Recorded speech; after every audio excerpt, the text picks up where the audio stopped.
새 출발의 책 역대상의 은혜를 나누고 있습니다. 1장부터 9장까지 족보를 나열하고 있는데요. 이것은 성경에서 가장 긴 족보입니다. 포로에서 귀환한 이스라엘 백성은 매우 초라합니다. 5만 9천 명 정도만 귀환했고 남아있는 백성들과 합쳐도 예전 통일왕국에 비하면 비교할 수 없이 미비한 그런 상태였죠.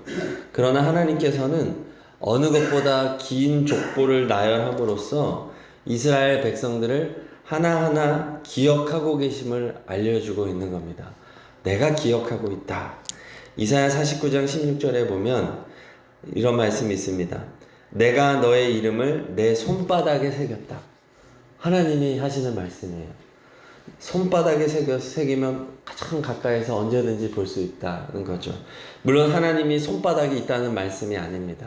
이건 사람의 이해할 수 있도록 이렇게 하나님이 표현해 주시는 거죠. 요한복음 10장 3절에 보면 문지기는 그를 위하여 문을 열고 양은 그의 음성을 듣나니 그가 자기 양의 이름을 각각 불러 인도하여 내느니라 말씀합니다. 양의 이름을 하나하나 불러서 이렇게 불러내는 그 문지기, 목자의 모습, 곧 하나님의 모습을 말하여 주는 것이죠. 이스라엘 문화에서 양치기가 이렇게 애정을 가지고 있지 않습니다. 양치기는 주인이 따로 있고 양치기는 사실은 알바생 정도입니다. 그래서 하나하나 이름을 지어주지도 않을 뿐더러 그냥 이렇게 대략적으로 하지, 요한복음 10장 3절 방금 말씀처럼 하나하나 이름을 불러 인도하여 낸다는 것은 하나님 자신이 어떤 분인지를 보여주는 거예요. 하나님은 자신의 백성들 하나하나의 이름을 기억하시고 그 백성들을 불러내어 생명의 길로 인도하시는 선한 목자다. 그것을 말하여 주는 겁니다. 오늘 4장 말씀이 그러한 하나님의 마음을 선명하게 보여줘요. 4장 1절 이제 위에 소제목을 보시면 유다의 자손이라고 되어 있을 겁니다. 사실 유다의 자손은 이미 2장 3절 이하에서 나왔어요. 그런데 또 나오는 겁니다. 그 이유가 뭐냐면 2장에서의 유다 자손은 다윗과 솔로몬을 중심으로 한 유다 자손의 계보를 말하여 주는 것이고, 오늘 4장부터 이제 쭉 나오는 부분들은 12지파의 거주지 중심으로 주요 인물의 명단을 발췌한 계보이기 때문입니다. 이게 방향성이 다른 거예요. 그러다 보니 오늘 4장에는 갈렙 정도를 제외하고는 아는 이름이 거의 없습니다. 새벽부터 이거 발음하기가 얼마나 힘든지, 이게 한국말인지 외국어인지, 이게 좀 나지하면 좋을 텐데. 그래서 아는 사람이 없는데 이걸 왜 이렇게 다 읽고 앉아있나. 11절부터 20절까지의 소제목은 심지어 다른 족보입니다. 다른 족보. 이게 뭡니까 이게? 기타 족보란 얘기예요. 기타 유다 족보. 이게 우리가 봤을 때는 뭐 이것까지 넣나 싶지만 우리의 관점이 아니라 하나님의 관점에서 보라는 거죠. 하나님은 이런 미미한 자들의 족보까지도 다 기억하고 있다는 거죠. 그래서 친절하게 다 기록해 주시는 하나님이다. 그것을 보여주는 겁니다. 포로에서 귀환한 백성들, 그리고 이스라엘에 남아있던 백성들을 격려해 주고 있는 거예요. 포로로 잡아가지 않고 남겨둔 사람들은 비천한 자들이었다라고 성경은 기록합니다. 이들이 족보를 누가 알아주는 족보도 아니고 대단한 인재도 하나도 없이 다 잡아갔어요. 그럼 남아있던 그 비천한 자들, 또 포로로 끌려갔다가 돌아온 이 소수의 사람들, 하나님이 하나하나 다 기억하고 있다는 겁니다. 내가 너희들을 책임져 줄게 라고 하는 것이죠. 할렐루야. 네. 우리도 그리 대단한 사람은 아닙니다. 춘천이 강원도에서야 2위, 3위 하지, 전국 75개 시 중에서 40위권이래요. 중하위권이잖아요. 우리 교회가 위치한 효자동도 경사도 심하고 골목도 좁고 뭐 공원이 있습니까? 건물들은 다 낡아가고 잘 사는 동네가 아니죠. 예전에는 뭐 여기가 허허벌판에 뭐 묘지가 있었다는 얘기도 들었어요. 그렇지만 우리는 이것에 크게 낙심할 필요가 없습니다. 우리는 미미할지 모르지만 오늘 말씀에 따르면 하나님은 우리를 이름 하나하나를 다 기억해 주시는 선한 목자이기 때문입니다. 그동안 우리 교회가 지금까지 이어져 왔던 모든 것은 하나님께서 해오신 것입니다. 대형교회도 하기 어려울 정도로 귀한 선교 사역들을 참 열심히 감당해 왔지요. 하나님께서는 성도님들의 그 땀과 눈물과 헌신을 다 기억하고 계시고 격려하고 계신 줄로 믿습니다. 네. 또 오늘 4장에서 유달리 눈에 띄는 인물이 나와요. 9절과 10절을 읽겠습니다. 야베스는 그의 형제보다 귀중한 자라. 그의 어머니가 이름하여 이르되 야베스라 하였으니 이는 내가 수고로이 낳았다 함이었더라. 야베스가 이스라엘 하나님께 아뢰어 이르되 주께서 내게 복을 주시려거든 나의 지역을 넓히시고 주의 손으로 나를 도우사 나로 환난을 벗어나 내게 근심이 없게 하옵소서 하였더니 하나님이 그가 구하는 것을 허락하셨더라. 아멘. 그동안 어떻게 보면 좀 건조하게 툭툭툭 이름하면서 왔는데 갑자기 야베스라는 인물이 이렇게 상세하게 많은 분량을 할애하며 기록이 되어 있어요. 구체적인 가문과 후손을 모릅니다. 이것은 지극히 의도된 기록이겠죠. 포로에서 귀환한 공동체에게 이 메시지를 주려고 하는 겁니다. 9절에 보면 야베스의 이름은 수고로이 낳았다는 의미예요. 수고로이 낳았다. 고통을 겪으면서 낳았다. 자, 이 이름은 정확하게 포로에서 귀환한 이 공동체를 말하는 겁니다. 또 이스라엘에 남아있는 이 공동체. 하나님께서 이스라엘 백성을 자녀 삼아 주셨잖아요. 한없이 사랑해 주셨습니다. 그런데 도무지 하나님의 말씀에 귀를 기울이지 않고 하나님의 자녀로 살아가지 않는 거예요. 그래서 하나님께서는 어쩔 수 없이 아수르와 바벨론을 들어서 징계하시고 70년의 징계를 통해서 다시 회복시켜 주셨는데 이 일련의 과정이 하나님께서 고통스럽게 이스라엘을 낳는 과정을 보여주는 겁니다. 야베스라고 하는 인물은 어떤 특정한 한 인물이긴 하지만 그 인물이 얼마나 잘했는지를 말하려는 의도가 아니라 지금 너희들이 야베스의 상태다라는 걸 보여주는 거죠. 고통스럽게 하나님이 너희를 출산하신 거야. 자, 그런데 그 야베스가 고통 중에 낳았음에도 불구하고 복을 받았다. 어떻게 받았는지 아니? 10절에 보니까 기도를 했다는 거예요. 기도. 하나님께 어떤 기도를 했습니까? 복을 주세요. 복을 주세요. 하나님 지경이 넓어지게 해주세요. 하나님 도와주세요. 환난 가운데 보호해 주시고 마음에 평강 주세요. 이러한 내용으로 기도를 했다는 거예요. 그랬더니 하나님께서 들어주셨다. 지금 이 기도의 내용들은 하나님의 언약입니다. 하나님이 이스라엘 백성에게 다 해주겠다고 한 거예요. 내가 너에게 복을 주고 지경을 넓게 해주고 도와줄 것이고 환난 가운데 보호해 줄 것이다 라고 하나님께서 약속하신 말씀들입니다. 그리고 하나님은 이스라엘 통일왕국과 남북의 그 분단 국가의 역사를 통해서 왕들이 이 기도를 하기를 언제나 기다리셨던 거예요. 그래서 이 기도를 했던 왕들은 다 응답하셨어요. 그런데 악한 왕들이 이 기도를 드리지 않았기 때문에 버림받았다고 말하는 것이죠.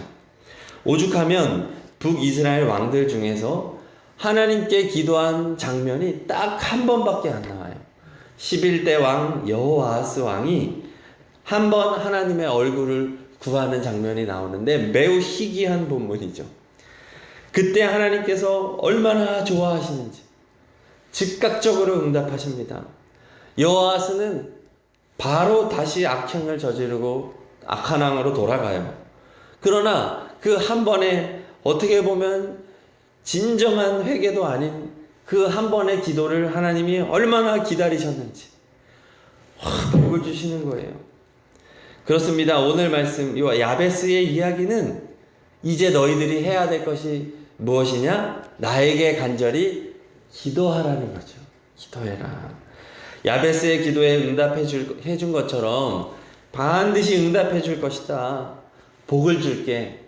너의 지경을 넓혀줄게. 어떠한 환난에도 건져줄 것이고 평강을 줄게. 그러니 나에게 간절히 기도해라 라고 말씀하는 것입니다.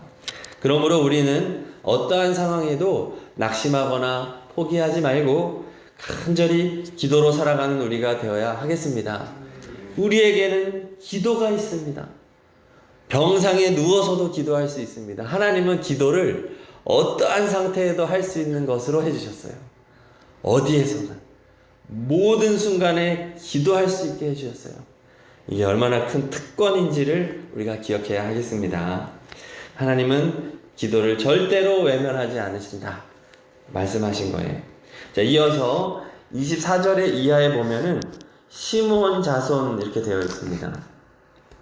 시므온 지파는 창세기 34장에서 세겜족 학살에 가담했다가 아버지 야곱의 저주를 받아 가나안 땅에 이제 들어갔을 때 단독으로 기업을 분배받지 못하였습니다. 그래서 28절에서 33절에 말하듯이 유다 지파의 성읍들을 나누어 봤습니다. 그러니까 가장 넓은 땅, 가장 남쪽에 가장 넓고 이런 땅을 가지고 있었던 가장 많고 강력한 유다 지파의 도움을 받아 그들의 유다 지파의 성읍을 나누어 받게 된 처지에 된 것이죠. 그러니까 시므온 지파는 매우 작은 지파였던 것입니다. 힘도 없고요. 그런데 이렇게 유다 지파 안에 유다 지파의 도움을 받게 된 것이 시므온 지파에는 오히려 복이 되었습니다. 왜일까요?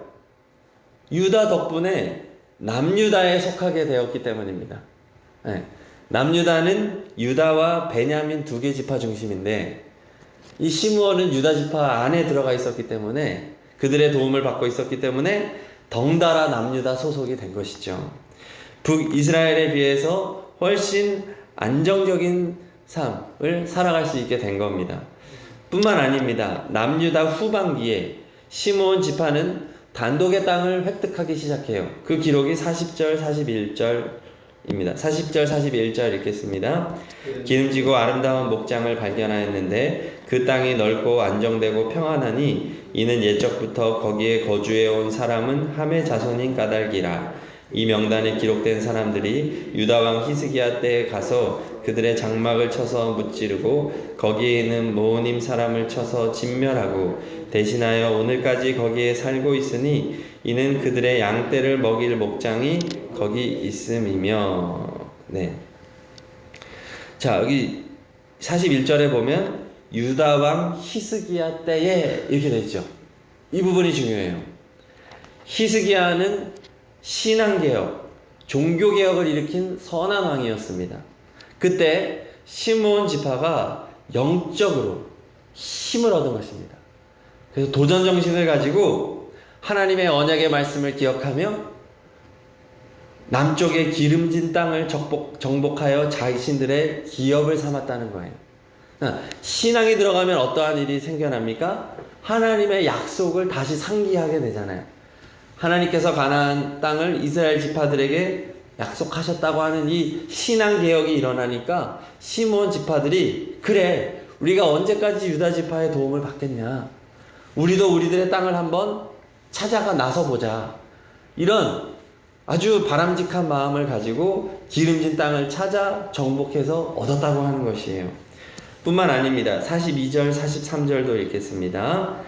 또 시므온 자손 중에 500명이 이시의 아들 블라디아와 느아랴와 르바야와 우시엘을 두목으로 삼고 세일산으로 가서 피신하여 살아남은 아말렉 사람을 치고 오늘까지 있더라. 아멘. 아말렉 족속은 뭐 광야에서도 이스라엘 백성에게 이제 한번 졌고, 또 그 후에 사울의 때에도 패배했고, 다윗의 때도 패배하고, 이제 아주 소수의 사람만이 지금 이곳에 피신하여 살아남아 있었어요. 그랬는데 지금 시므온 지파가 히스기야의 신앙개혁으로 인하여 각성하고 일어나서 최후에 잔존하고 있던 아말렉 족속을 진멸하는 엄청난 성과를 이루게 됐다는 거죠. 여기에서 아말렉은 완전히 진멸이 됩니다. 하나님의 약속의 성취를 위하여서 시므온 자손이 이렇게 귀하게 사용되어 있는 장면으로 맞춰지게 되는 거죠. 이렇게 시므온 지파가 자신들의 땅을 얻게 되는 과정에서 히스기야 왕의 역할이 매우 컸다. 그리고 이 히스기야 역시 유다 지파였죠. 유다 지파. 그렇습니다. 약한 자는 어디에 붙어 있는지가 가장 중요한 거예요. 그렇죠. 힘센 친구와 같이 붙어 다니면 절대 괴롭힘 당할 일이 없습니다. 돈 많은 친구와 지내면 먹을 걱정 안 해도 됩니다. 얘는 맨날 사주니까. 네. 자기 차 있는 사람하고 친하게 지내면 택시 탈 일이 없습니다. 저도 고등학교 때 저희 때까지 도시락 먹었거든요. 그러면 도시락 싸우면 저는 꼭 동준이라는 친구와 먹었어요. 그 친구는 반찬통이 10개예요. 와, 어머니가 얼마나 사랑이 많으신지. 그리고 반찬이 너무 맛있는 거예요. 네. 김성희 권사님 같아. 너무 맛있는 반찬을 막 깔아주니까 이 친구는 둘이 먹어도 책상이 부족해요. 저는 점심시간이 얼마나 기다렸는지 몰라요. 우리 어머니는 맨날 소세지랑 뭐 물론 맛있지만 동준이 엄마의 반찬하고는 비교가 안 되는 거예요. 저는 무슨 일이 있어도 동준이하고 친하게 지내야 돼요. 얘 엄마 반찬 먹어야 되니까. 약한 자는 물론 저희 어머니도 맛있었습니다. 오해가 없으시길. 네. 그러니까 약한 자가 살아가는 방식이 뭐냐? 강한 자에게 붙으라는 거죠. 오늘 4장 말씀은 미미하고 약하고 적은 자, 작은 자들이 세상을 살아가는 지혜로운 방법은 강한 자, 즉 하나님에게 붙어 살으라는 거예요. 야베스처럼 기도하라는 거예요. 하나님을 의지하라는 거예요. 시므온 지파가 유다 지파의 도움을 받아 이렇게 복된 모습으로 도전적으로 하나님의 약속을 성취하는 지파가 된 것처럼 예수 그리스도에게 붙어서 살아가라는 거죠. 가지가 포도나무에 붙어 있는 것처럼 예수 그리스도에게 꼭 붙어서 절대로 주님을 떠나지 말아라는 거예요. 유다 지파는 얼마나 귀하게 이 시므온 지파를 받아줬습니까? 그렇죠. 유다 지파가 거부하고 자꾸 몰아냈으면 시므온 지파는 이렇게 못됐어요. 유다 지파는 늘 받아줘요. 그래 우리와 같이 살자. 우리 집에 살자. 괜찮아. 같이 나누어 먹자. 했기 때문에 시므온 지파가 이렇게 잘 될 거예요. 우리 예수님은 어떤 분이십니까? 예수님 도와주세요. 예수님 먹을 것 좀 주세요. 예수님 지혜를 주세요 하면 절대 귀찮아하지 않으세요. 주님은 절대 우리를 비난하지 않으세요. 나무라지 않으세요. 예수님은 그래. 일로 와. 같이 살자. 이거 먹어. 나누어 먹어. 그래 또 너 뭐 필요한 거 없니? 우리 주님은 언제든지 가장 좋은 것을 나누어 준다고 하는 사실이죠. 우리는 그렇게 살아가면 된다는 거예요. 내가 별 볼 일 없는 건 상관없다. 예수님이 하나님의 아들이시잖아요. 그분만 믿고 그분만 의지하고 나아가자. 이런 소망적인 메시지를 오늘 주고 있는 것입니다.